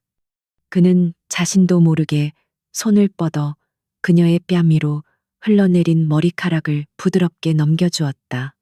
그의 갑작스러운 행동에 하늘의 몸이 살짝 굳었다. 두 사람의 시선이 허공에서 마주쳤다. 계약으로 시작된 관계, 비즈니스 파트너. 하지만 지금 이 순간 두 사람 사이에는 계약서의 어떤 조항으로도 설명할 수 없는 미묘한 기류가 흐르고 있었다. 연회장에서 흘러나오는 부드러운 왈츠 선율이 두 사람을 감싸 안았다. 권도윤은 나지막이 물었다. 춤, 출 수 있겠소? 두 사람은 마치 자석처럼 서로에게 이끌리고 있었다. 테라스의 차가운 밤 공기 속에서 권도윤의 낮은 질문이 부드럽게 울려 퍼졌다. 그의 손은 여전히 그녀의 뺨 근처에 머물러 있었고 그의 눈빛은 연회장의 어떤 조명보다도 뜨겁게 그녀를 향하고 있었다. 계약으로 얽힌 두 사람 사이에 처음으로 낯선 설렘과 긴장감이 감돌았다. 이 하늘은 저도 모르게 마른 입술을 삼켰다. 그녀가 뭐라고 대답하기도 전에 권도윤의 주머니 속에서 날카로운 진동음이 울리며 그 순간의 마법을 깨뜨렸다. 권도윤은 미간을 살짝 찌푸리며 전화를 받았다. 그의 표정은 수화기 너머로 들려오는 보고를 듣는 동안 순식간에 평소의 냉철한 CEO로 돌아왔다. 알았어. 5분 안에 그리로 가지. 그는 전화를 끊고 하늘을 바라보았다. 그의 눈빛에 떠올랐던 부드러움은 온데간데 없고 싸늘한 전사의 결의만이 남아 있었다. 미안하지만 파티는 여기까지인 것 같군. 회사에 긴급 상황이 발생했소. 두 사람은 즉시 호텔을 빠져나와 엘리시안 그룹 본사 펜트하우스에 위치한 그의 개인 집무실로 향했다. 그들을 기다리고 있던 것은 사색이 된 강 실장과 비상대책팀이었다. 거대한 스크린에는 온통 붉은색 하락 지표와 경고 메시지들이 번쩍이고 있었다. 강 실장이 다급하게 보고했다. 회장님, 저희가 유성건설에 집중하는 동안 제3의 세력이 나타나 시간 외 거래에서 우리 주식을 대량으로 매집하기 시작했습니다. 동시에 해외 언론에서는 우리 그룹의 핵심 사업인 바이오 부문에 대한 악의적인 허위 보고서를 유포하고 있습니다. 그것은 명백한 적대적 인수합병 시도였다. 공격은 치밀하고 자금력 또한 막강했다. 유성건설 따위와는 비교도 되지 않는 거대한 포식자의 움직임이었다. 권도윤은 스크린에 나타난 자금 흐름도를 날카롭게 응시했다. 자금은 여러 개의 유령 회사를 거쳐 교묘하게 세탁되었지만 그 흐름의 끝에는 익숙한 이름이 있었다. 태산그룹 양 회장이군. 그의 목소리는 분노로 낮게 가라앉았다. 태산그룹의 양 회장은 업계에서 가장 악명 높은 기업 사냥꾼이자 과거 다른 기업의 인수전에서 권도윤에게 처참하게 패배한 뒤 복수의 칼을 갈아온 인물이었다. 상황은 최악이었다. 검찰 조사로 모든 것을 잃게 된 박 회장이 자신의 몰락을 받아들이는 대신 엘리시안 그룹의 내부 정보와 약점을 양 회장에게 넘기고 그와 손을 잡은 것이 분명했다. 그는 자신이 가질 수 없다면 차라리 모두 함께 파멸하는 길을 택한 것이다. 비상대책팀은 밤새 방어 전략을 논의했지만 내부의 적과 외부의 강적이 연합한 공격 앞에서 뾰족한 수를 찾지 못하고 있었다. 엘리시안 그룹 창립 이래 최대의 위기였. 하늘은 회의실 한쪽에서 조용히 그들의 논의를 듣고 있었다. 그녀는 단순히 주식 방어나 언론 대응만으로는 이 위기를 극복할 수 없다고 느꼈다. 적의 공격 패턴은 비이성적일 정도로 저돌적이었고 그 이면에는 단순한 기업 인수를 넘어선 다른 무언가가 있는 것 같았다. 그녀는 자신의 자리로 돌아가 태산그룹과 유성건설의 과거 모든 사업 내역과 자금 흐름에 대한 데이터 분석을 시작했다. 그녀의 손가락이 키보드 위에서 폭풍처럼 움직였다. 한편 권도윤은 김 비서로부터 은밀한 보고를 받고 있었다. 그가 지시했던 하늘의 부모님 교통사고에 대한 재조사 결과였다. 김 비서의 표정은 어둡게 굳어 있었다. 회장님, 이상한 점이 한두 가지가 아닙니다. 그는 조사 파일을 내밀었다. 당시 가해 차량 운전자는 알코올 중독자로 기록되어 있지만 사고 직전 그의 계좌에 출처를 알 수 없는 거액의 현금이 입금된 기록을 발견했습니다. 또한 사고 조사를 담당했던 경찰은 얼마 지나지 않아 갑자기 사직하고 해외로 이민을 갔습니다. 권도윤의 심장이 차갑게 내려앉았다. 단순한 사고가 아니라는 심증이 확신으로 변해가고 있었다. 김 비서는 마지막 결정적인 정보를 보고했다. 그리고 가장 중요한 사실입니다. 당시 이하늘 씨의 아버님인 이 박사님은 작은 연구소를 운영하고 계셨습니다. 그리고 그 연구소는 차세대 반도체 공정에 대한 획기적인 신기술 특허 출원을 바로 앞두고 있었습니다. 김 비서는 또 다른 파일을 꺼냈다. 이것은 당시 유성건설의 사업 보고서입니다. 놀랍게도 그들은 사고 직후 이 박사님의 기술과 매우 유사한 기술을 기반으로 신사업에 진출했고, 그것이 유성건설이 급성장하게 된 발판이 되었습니다. 모든 조각이 맞춰지고 있었다. 박 회장은 이 박사의 기술을 탐냈고, 그것을 빼앗기 위해 사고를 위장한 살인을 저지른 것이었다. 그리고 그 죄를 덮기 위해 돈으로 증인과 경찰을 매수했다. 권도윤은 주먹을 너무 세게 쥔 나머지 손가락 마디가 하얗게 변했다. 이것은 더 이상 기업 간의 전쟁이 아니었다. 한 남자의 탐욕이 한 가정을 어떻게 파괴했고, 그 비극이 어떻게 지금까지 이어지고 있는가에 대한 추악한 진실이었다. 하늘이 겪어야 했던 모든 고통의 근원이 바로 박 회장의 그 원죄에 있었던 것이다. 그때 데이터 분석에 몰두하던 하늘이 자리에서 벌떡 일어났다. 그녀의 얼굴은 창백했지만 눈은 무섭게 빛나고 있었다. 그녀는 스크린에 복잡한 연결망, 다이어그램 하나를 띄웠다. 찾았어요. 박 회장과 양 회장의 연결고리, 그리고 그들의 진짜 목표를. 그녀가 가리킨 곳은 수십 년 전의 낡은 서류 하나였다. 유성건설이 신사업을 시작할 때 초기 자금을 투자했던 해외 펀드, 그리고 그 펀드의 실소유주가 바로 태산그룹의 양 회장이었다. 그들은 수십 년 전부터 공생 관계였던 것이다. 박 회장이 하늘의 아버지로부터 기술을 훔칠 때 그 배후에서 자금을 대고 뒷배를 봐준 것이 바로 양 회장이었다. 그리고 지금 양 회장이 노리는 것은 단순한 엘리시안 그룹이 아니었다. 그는 엘리시안의 바이오 부문과 과거 박 회장이 훔쳤던 반도체 기술을 기반으로 성장한 엘리캠의 기술을 모두 손에 넣어 자신의 제국을 완성하려는 거대한 그림을 그리고 있었다. 박 회장은 그 계획에 충실한 하수인이자 이번 공격의 길잡이 역할을 하고 있었던 것이다. 진실이 드러나는 순간 회의실의 모든 사람들은 숨을 삼켰다.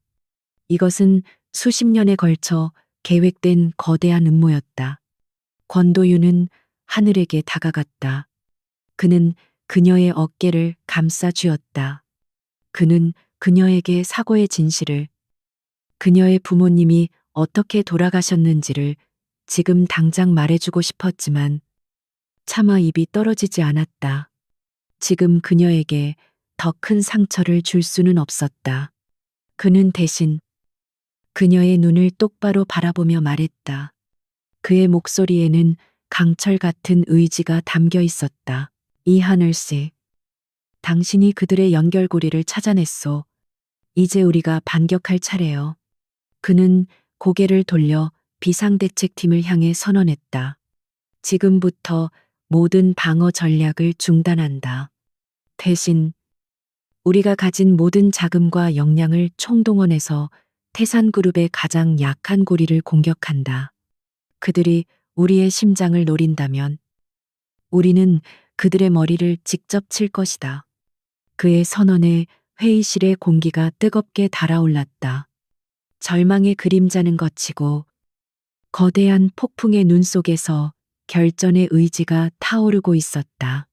전쟁은 이제 막 진짜로 시작된 참이었다.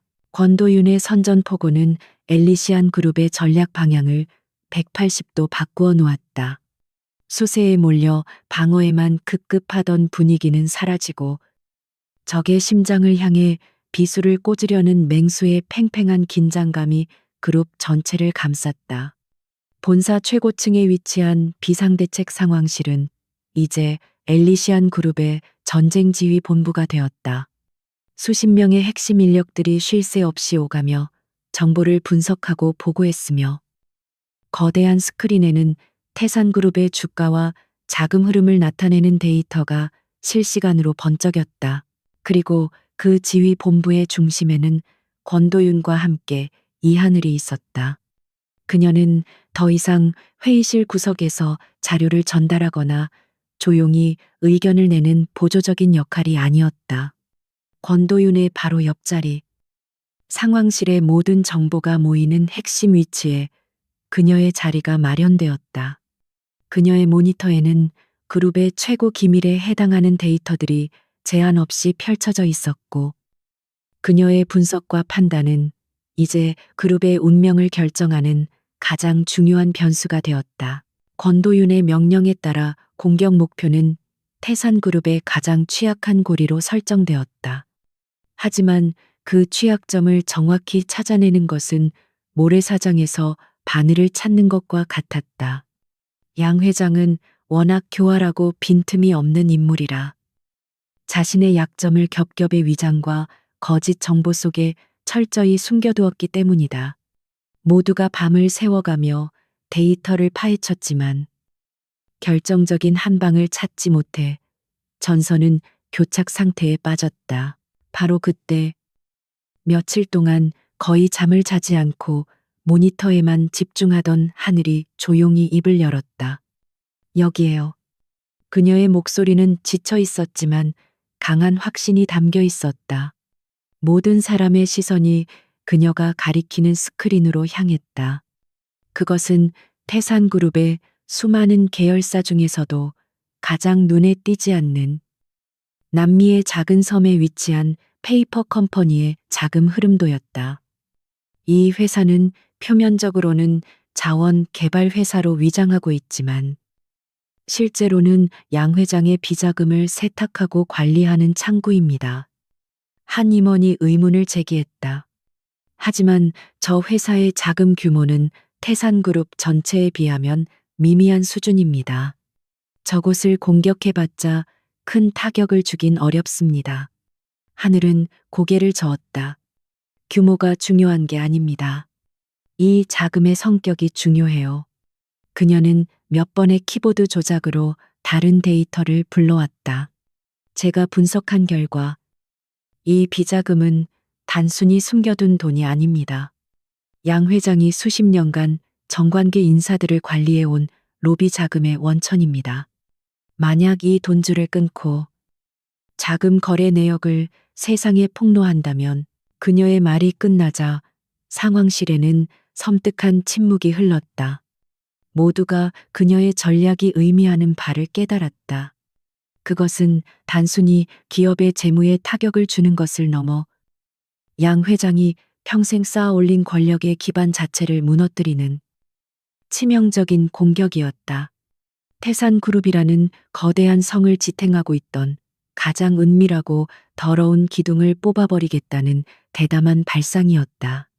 처음 그녀를 회장의 아내라는 이유로 얕보았던 임원들은 이제 경외감 어린 눈으로 그녀를 바라보았다. 권도윤은 그녀의 분석을 듣고 말없이 고개를 끄덕였다. 그의 입가에 희미하지만 분명한 미소가 걸려 있었다. 역시 그녀였다. 모두가 숲 전체를 보며 길을 잃고 있을 때 그녀는 숲속에 숨겨진 독사의 굴을 정확히 찾아냈다. 그와 그녀는 마치 오랫동안 함께 전장을 누벼온 최고의 파트너처럼 생각과 전략이 완벽하게 일치했다. 그는 즉시 명령을 내렸다. 모든 자금과 역량을 집중해서 저 페이퍼 컴퍼니를 무너뜨릴 방법을 찾아내 24시간 주지. 그날부터 두 사람은 거의 집무실에서 살다시피 했다. 낮에는 함께 회의를 주재하고 전략을 지휘했고, 밤이 되면 수많은 데이터를 나란히 앉아 분석했다. 컵라면으로 끼니를 때우고, 차가운 커피로 잠을 쫓으며 그들은 오직 전쟁의 승리만을 생각했다. 그 과정에서 두 사람 사이의 물리적, 심리적 거리는 완전히 사라졌다. 하늘은 권도윤이 얼마나 냉철한 승부사인지, 그리고 그 차가움 뒤에 그룹의 미래를 짊어진 무거운 책임감을 어떻게 감당하고 있는지를 이해하게 되었다. 권도윤 역시 그녀의 새로운 모습들을 발견했다. 그는 그녀가 지쳐 책상에 엎드려 잠들었을 때 자신도 모르게 자켓을 벗어 그녀의 어깨에 덮어주었다. 그는 그녀가 밤을 새운 자신을 위해 말없이 따뜻한 커피를 타서 건네줄 때 가슴 한구석이 낯선 온기로 채워지는 것을 느꼈다. 이 전쟁이 끝나면 그녀의 부모님에 대한 잔인한 진실을 어떻게 전해야 할지, 그 후 그녀를 어떻게 지켜줘야 할지에 대한 고민이 그의 마음을 무겁게 짓눌렀다. 마침내 공격을 개시하기 위한 모든 준비가 끝났다. 하지만 마지막 관문이 남아 있었다. 이처럼 위험하고 그룹의 명운을 건 공격을 실행하기 위해서는 이사회의 최종 승인이 필요했다. 권도윤은 긴급 이사회를 소집했다. 보수적인 성향의 이사들은 그의 공격적인 전략에 대해 깊은 우려를 표했다. 그들은 여전히 하늘을 회장의 판단력을 흐리게 하는 외부인으로 여기며 그녀의 분석을 신뢰하지 않으려 했다. 회의가 격렬한 논쟁으로 흐르던 순간 권도윤은 자리에서 일어나 단호하게 말했다. 이사님들의 우려는 충분히 이해합니다.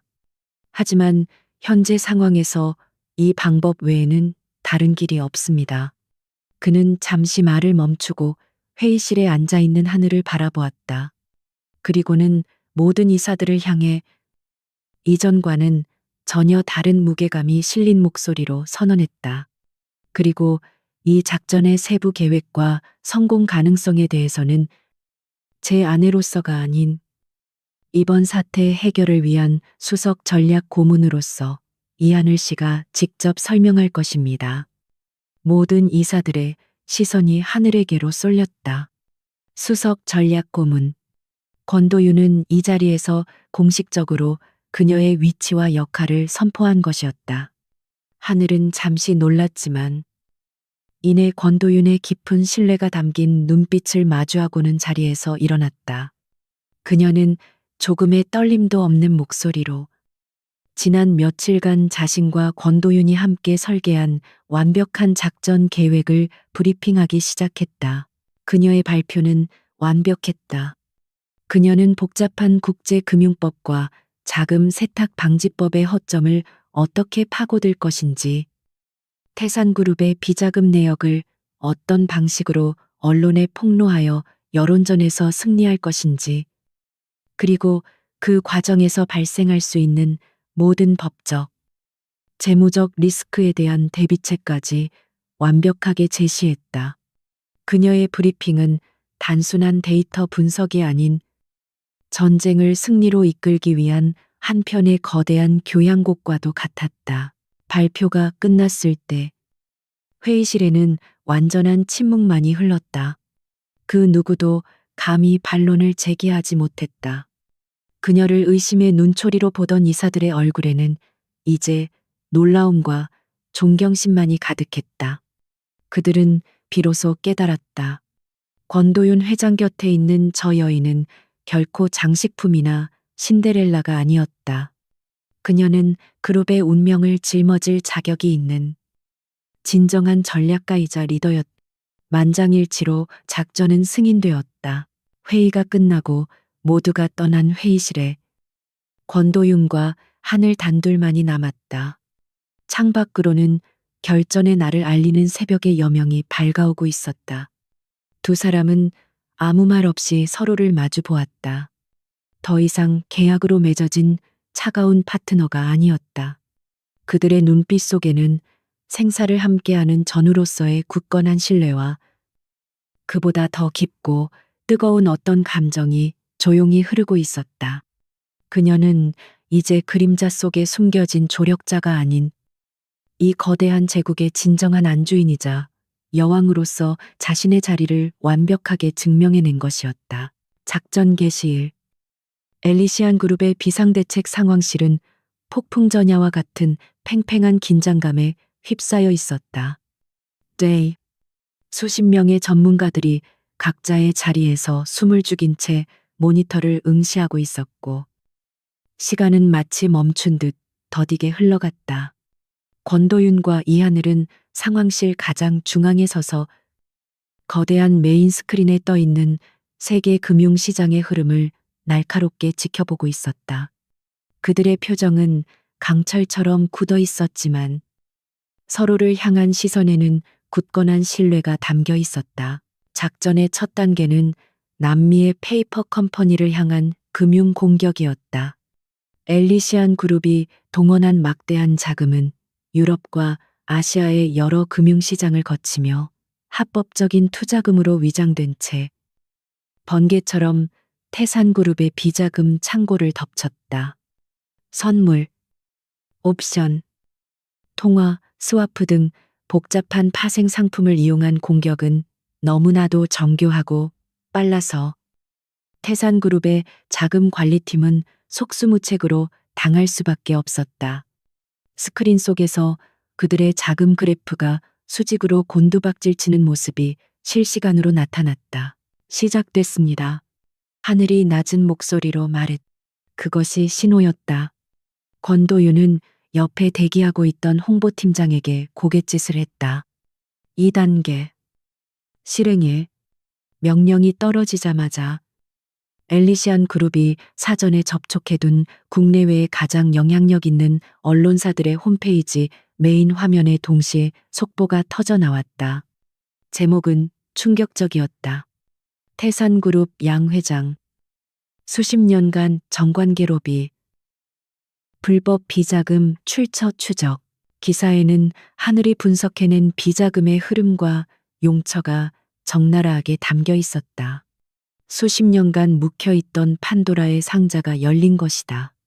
여론은 순식간에 들끓었고 태산그룹의 주가는 폭락하기 시작했다.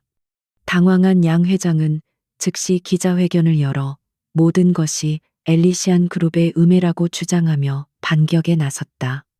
그는 권도윤과 이하늘의 관계를 걸고 넘어지며 부도덕한 남녀가 자신의 명예를 실추시키려 한다고 목소리를 높였. 그의 발악은 이미 예견된 수순이었다.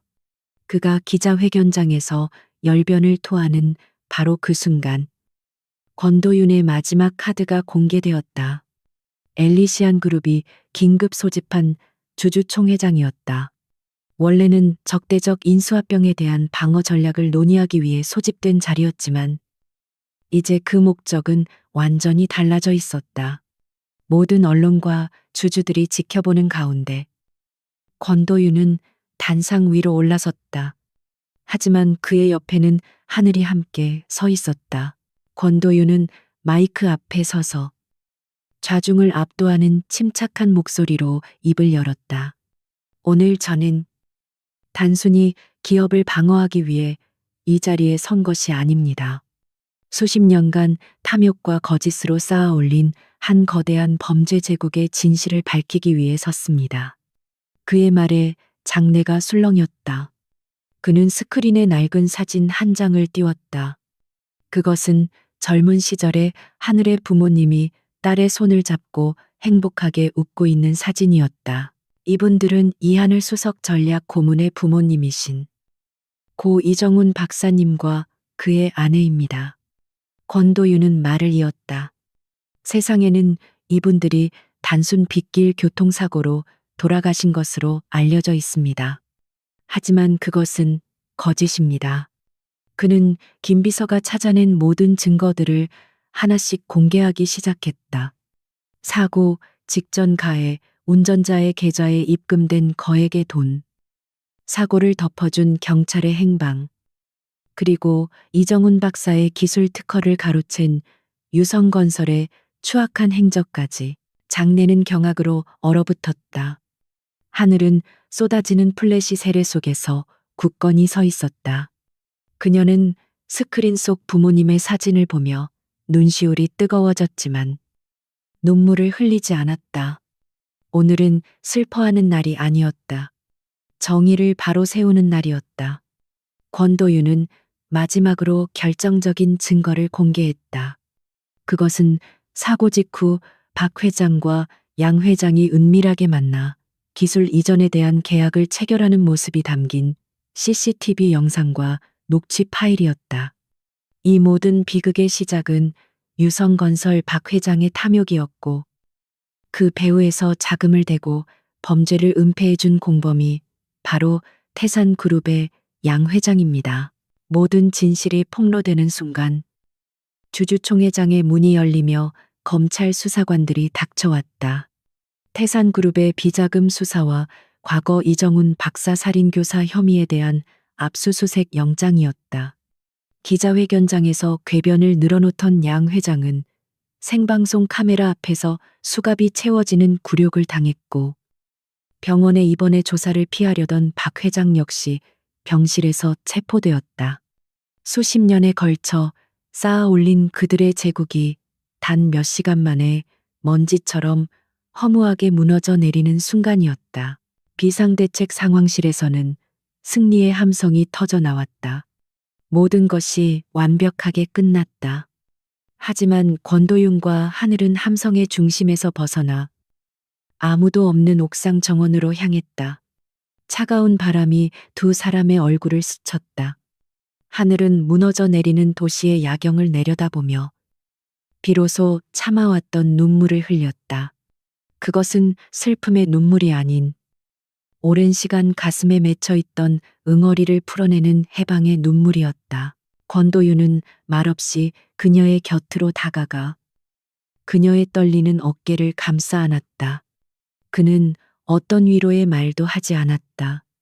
그저 그녀가 마음껏 울 수 있도록 자신의 어깨를 빌려주었다. 한참을 울던 하늘은 고개를 들어 그를 바라보았다. 고맙습니다. 그녀의 목소리는 아직 떨리고 있었지만 그 눈빛은 그 어느 때보다 맑고 강했다. 당신이 아니었다면 전 영원히 진실을 모른 채 살아갔을 거예요. 권도윤은 그녀의 눈물을 부드럽게 닦아주며 말했다. 내가 당신에게 해준 것은 아무것도 없소. 당신 스스로가 당신의 힘으로 진실을 밝혀내고 정의를 되찾은 것이오.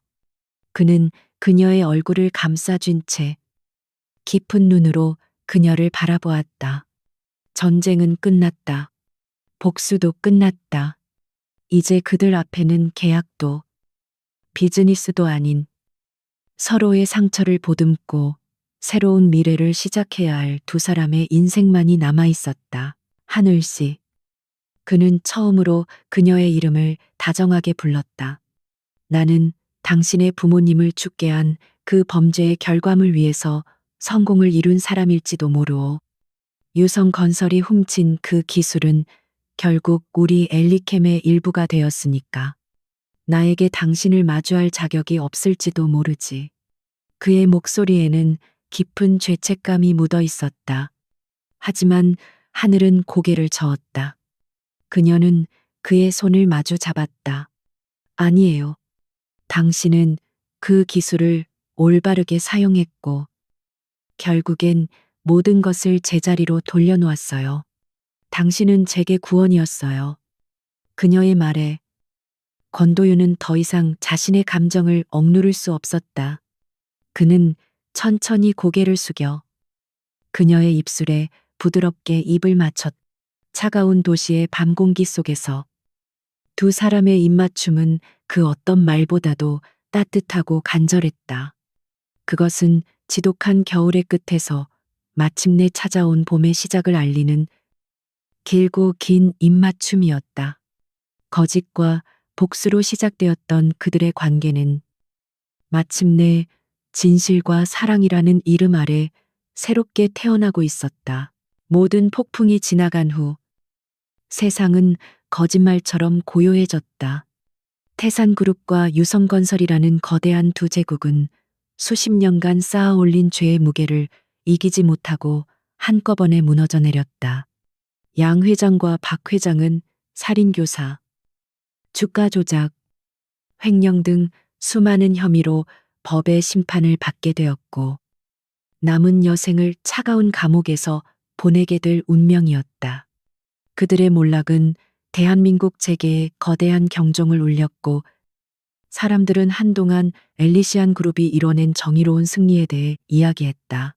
시간이 흐르면서 세간의 떠들썩한 관심도 점차 잦아들었다. 엘리시안 그룹은 위기를 기회로 삼아 더욱 굳건한 신뢰를 얻었고 주가는 연일 최고치를 경신했다.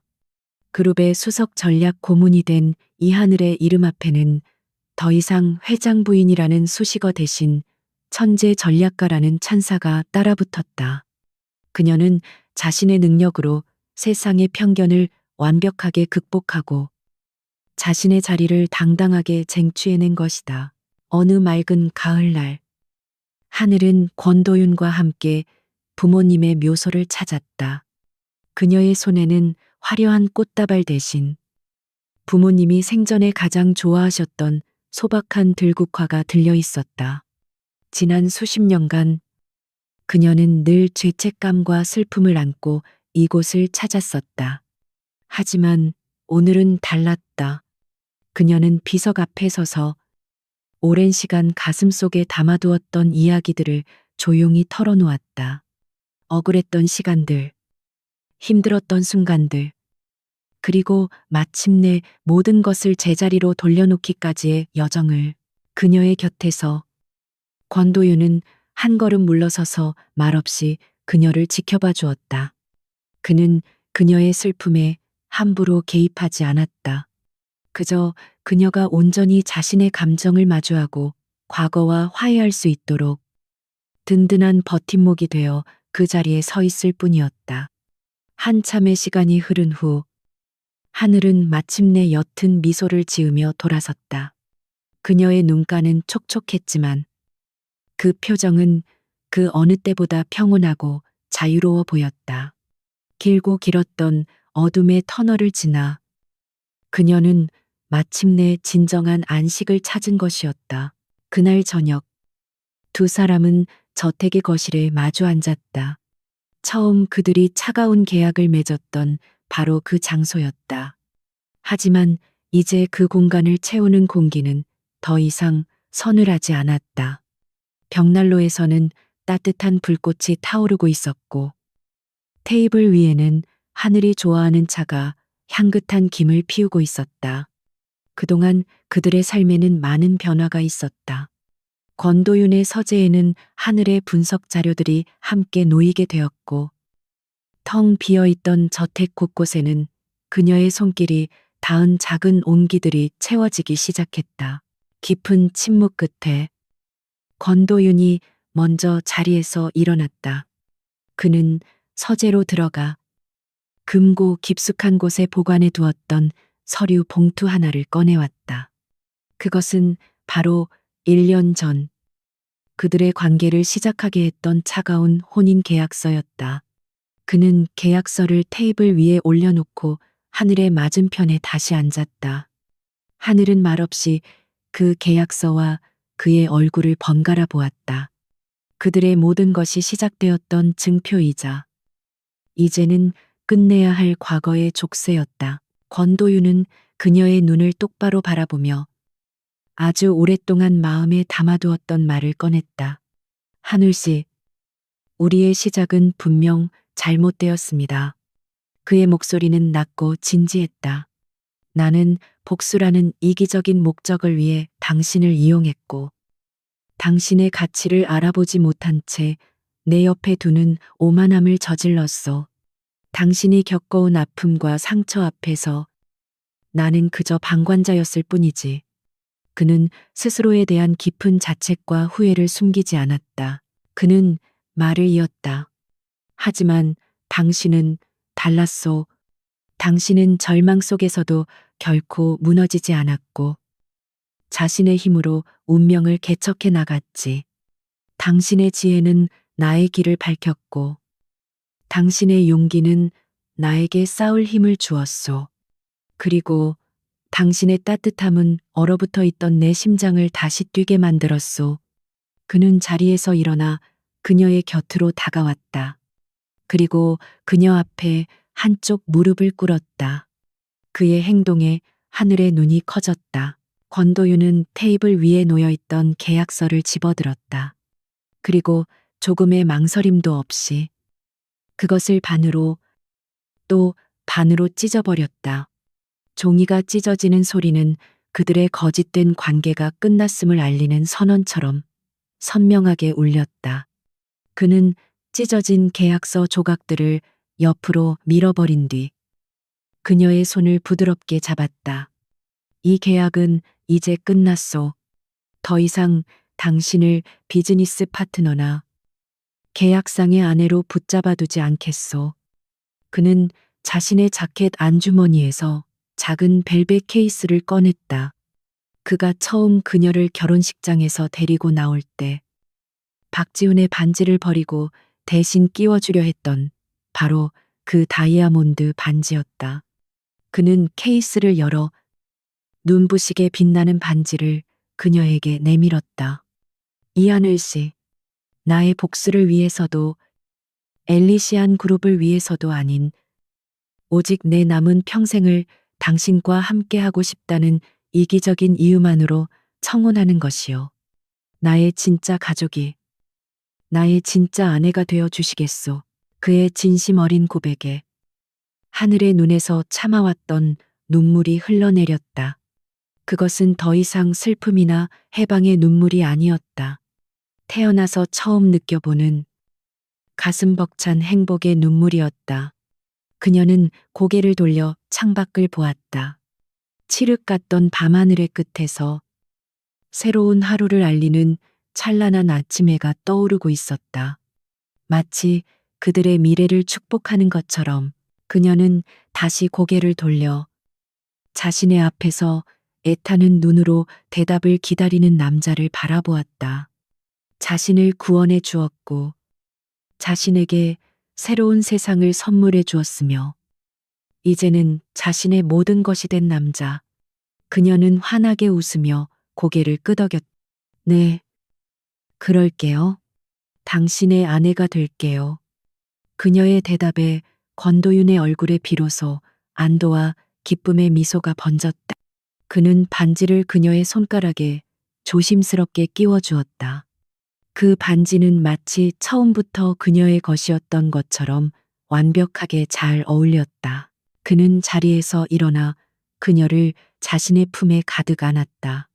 모든 시련과 고통의 시간이 지나고 마침내 두 사람은 서로에게 온전한 안식처를 찾았다. 더 이상 계약이나 복수 같은 거짓된 명분은 필요 없었다. 그들의 앞에는 이제 사랑과 신뢰, 그리고 서로에 대한 깊은 존중으로 가득 찬 새로운 미래만이 펼쳐져 있을 뿐이었다. 두 사람은 떠오르는 아침 햇살을 받으며 오랫동안 서로를 놓지 않았다. 그렇게 폭풍이 지나간 자리에 새로운 세상의 눈부신 새벽이 밝아오고 있었다.